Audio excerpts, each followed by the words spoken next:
the AUMs for the year, the year that ended December 1st, 2013, of the mutual fund industry were down 10%. And that's a little disappointing given that it was a rough year for the markets, but really what it seems like is that investors have just completely lost faith in equity mutual funds. I want to bring in Dhirendra Kumar to find out what he thinks, because we heard the finance minister speak to the industry last week and he said the industry is having a crisis of faith. Dhirendra, do you agree with the finance minister that we're having a crisis of faith?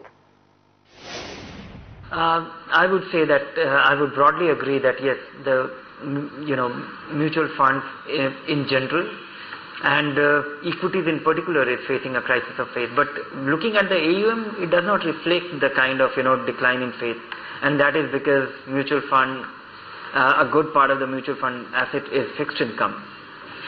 And if you look at the reason for that, it is basically the struggle of the equity market, which is translating into lower belief in equities or mutual funds generally.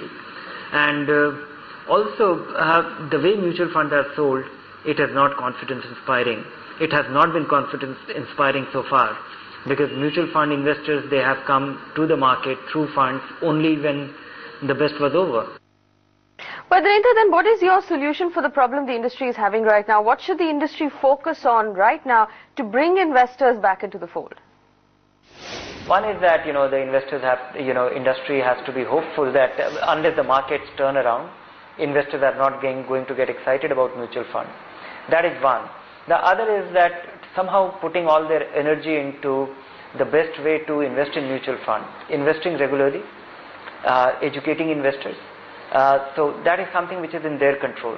I think the third thing where the government can actually play a big role is catalyzing long-term money into mutual funds or a market-related investment. The problem is that most Indian, organized workers or employees, their long-term savings gets into PPF or EPF or GPF, and that is yielding fixed income. That is yielding fixed return. Compared to that, the long-term savings never gets into equity, and without long-term savings getting into equity with regularity, investors will never have the experience of building wealth with equity. They will always be opportunistic investors, and that is something where government can actually play a big role. Alright, so we have a question from one of our viewers today. Sumit Roy has written in. He's looking to invest 1 lakh rupees. He wants to ask you if it makes sense to invest in the RBI inflation bonds, or should he then look at investing in equity. He wants to know what the final yield will be and how he can calculate that yield of inflation over the next 10 years. Dhirendra, is it possible at all to figure out what inflation is going to be over the next 10 years? It's very difficult to guess the inflation rate in next 10 years. Yes, these bonds are devised and these bonds are open till March 31st, 2014. If you invest in these bonds, you'll be assured that you'll be able to beat inflation, and beating inflation based on the reference of wholesale price index, but that the consumer price index.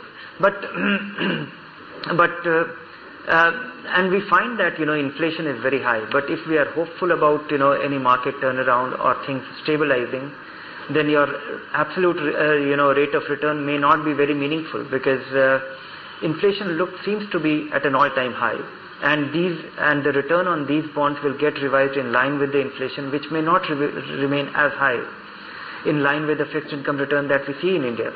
So, and given that you have a 10-year time frame, I would suggest that investing regularly, not investing lump sum, spreading your investment over a period of time, and taking a moderate exposure through a balanced fund might translate into substantially superior return over the next 10 years.